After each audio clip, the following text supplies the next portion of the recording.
एक बंद घर की नई कहानी। पंडित जी इस घर को देखकर डर चुके थे। वह समझ गए थे कि यहाँ पर कोई अदृश्य शक्ति है। आज भी वह कमरा बंद था, कोई भी उसमें रहना पसंद नहीं करता था।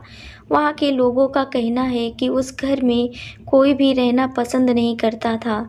घर को बेचने के लिए काफ़ी कोशिश की गई थी, लेकिन फिर भी वह घर नहीं बिक रहा था। एक आदमी ने उस घर को किराए पर लेने के लिए बात कही, लेकिन वह खरीदना नहीं चाहता था क्योंकि उसके पास इतने पैसे नहीं थे वह मकान को खरीद सके, लेकिन उसे किराए पर लेना चाहता था।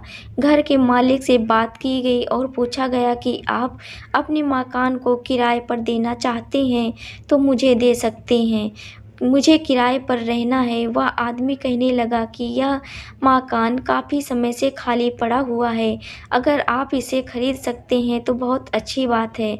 उस आदमी ने कहा कि मैं इसे खरीद नहीं सकता। मकान मालिक ने कहा कि ठीक है, तुम इसे किराए पर ले सकते हो, लेकिन इसकी साफ़ सफाई करवानी होगी। मैं बाहर रहता हूँ, इसलिए मैं कुछ नहीं कर सकता। मैं आपको इस घर की चाबी दे देता हूँ, आप सफाई करवा देना। और आदमी कहने लगा ठीक है, आज शाम आप मुझे इस घर की चाबी दे देना।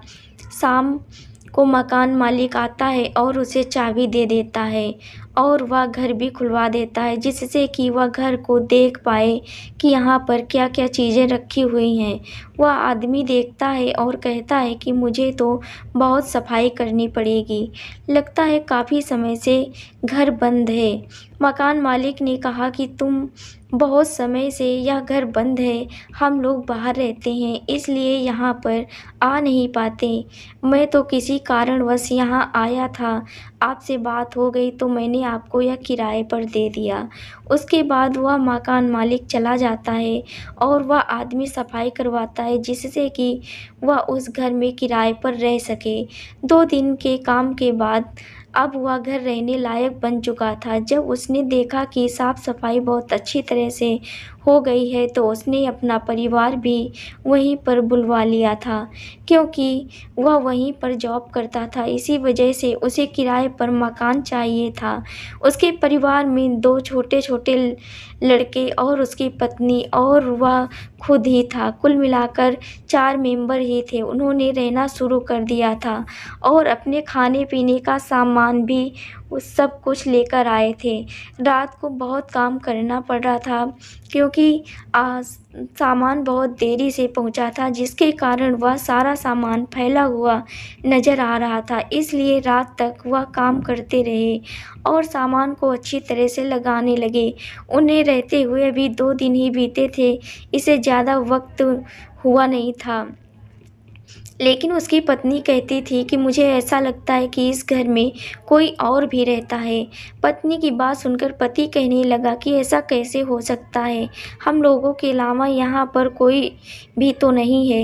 लेकिन पत्नी इस बात को मानने के लिए बिल्कुल भी तैयार नहीं थी, क्योंकि उसे कभी-कभी ऐसा लगता था कि जब किचन में जा रही है तो भी उसके साथ में कोई चल रहा है। उसे ऐसा भी महसूस होता कि कोई कमरे में बैठा हुआ है, क्योंकि उसकी परछाई उसने देखी थी। लेकिन जब वह कमरे में पहुंचती है तो वहाँ पर कोई भी नहीं होता है। एक दिन उसकी पत्नी खाना बना रही थी, तभी फ़ोन की घंटी बजी है।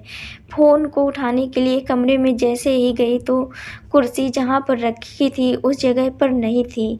वह कुर्सी थोड़ी देर के लिए हिल रही थी, ऐसा लगता था कि उस पर कोई बैठा हुआ था।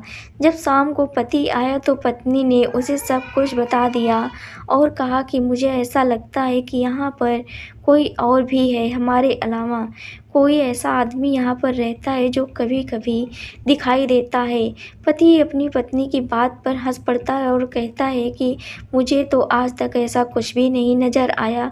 लेकिन पत्नी को कुछ ऐसा आभास हो चुका था जिससे उसे डर लगने लगा था। अगले दिन ही पत्नी ने एक पंडित जी को वहाँ पर बुलवाया और कहा कि आप हमारे घर को देखकर बताइए क्या यह रहने योग्य है? पंडित जी आए तो उन्होंने घर को अच्छी तरह से देखा, लेकिन उन्हें कुछ भी समझ में नहीं आया। उन्होंने कहा कि मुझे ऐसा लगता है यहाँ पर अभी तो कोई नहीं है। अगर तुम्हें ऐसा एहसास होता है तो यह भी हो सकता है कि जो भी नज़र आता है वह कुछ समय के लिए यहाँ पर आता होगा। पंडित जी ने कहा कि अगर तुम्हें ऐसा आभास होता है तो तुम्हें यहाँ पर पूजा करवा देनी चाहिए, और इससे जो भी कुछ होगा या तो चला जाएगा या फिर यहाँ ठहरने की उसकी हिम्मत नहीं होगी। पत्नी ने कहा, ठीक है, आप हमें समय बता दीजिए, हम उसी वक्त पूजा करवा लेंगे। पंडित जी ने उन्हें 2 दिन बाद का समय दिया और कहा कि सब सामान लेकर आ जाना और उसके बाद हम पूजा शुरू करेंगे। पत्नी ने पति को सब कुछ बता दिया और कहा कि जब भी आप आए तो यही सामान लेकर आना है। पंडित जी पूजा करने वाले हैं। पति कहने लगा कि तुम भी पता नहीं किन किन बातों पर विश्वास करने लगी हो। तुमने सामान मंगाया है तो ठीक है, मैं यह लेकर आ जाता हूँ और उस दिन तुम्हारा वहम भी तो दूर हो जाएगा। 2 दिन बाद पंडित जी आ गए और सारा सामान भी आ चुका था। जैसे पंडित जी ने सारा सामान लगाया तो उसके बाद ही सारा सामान दोबारा से चारों ओर बिखर गया। पंडित जी इस बात को देखकर डर चुके थे। वह समझ गए थे कि यहाँ पर कोई ऐसी अदृश्य शक्ति है जिसका मुकाबला करना आसान नहीं है।